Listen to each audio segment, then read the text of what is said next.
সংগ্রামী সাথী ও বন্ধুগণ, আপনারা দেখতে পাচ্ছেন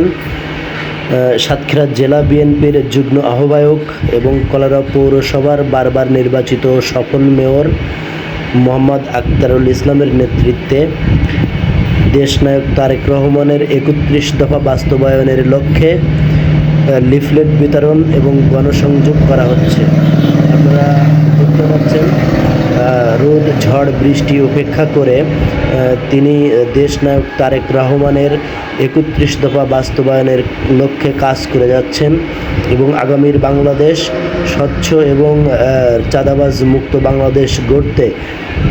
কৃষক শ্রমিক মেহনতি মানুষের দ্বারে দ্বারে যাচ্ছেন এবং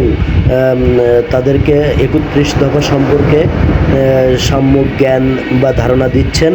এবং আগামী দিনে সৎ এবং যোগ্য প্রার্থীকে ধানের শীষ প্রতীকে ভোট দিয়ে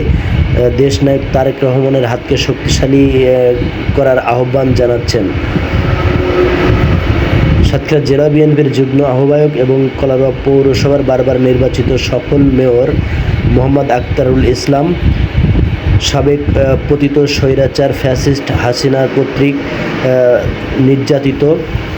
বারবার কারাভোগকারী নেতা। তিনি জেলা বিএনপির যুগ্ম আহ্বায়ক হওয়ার পর থেকে এভাবে তারেক রহমানের হাতকে শক্তিশালী করার জন্য আপ্রাণ চেষ্টা করে যাচ্ছেন, দিনরাত পরিশ্রম করছেন এবং মানুষের দুয়ারে দুয়ারে যেয়ে তারেক জিয়ার ৩১ দফাকে বোঝাচ্ছেন এবং কৃষক শ্রমিক মেহনতি মানুষ ব্যবসায়ী শ্রমজীবী পেশাজীবী সকলের দ্বারে দ্বারে যাচ্ছেন এবং সকলের কাছে আগামী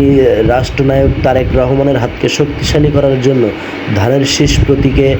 ভোট আহ্বান করছেন, যাতে আগামী দিনে স্বচ্ছ এবং তীক্ষ্ণ বুদ্ধি দিয়ে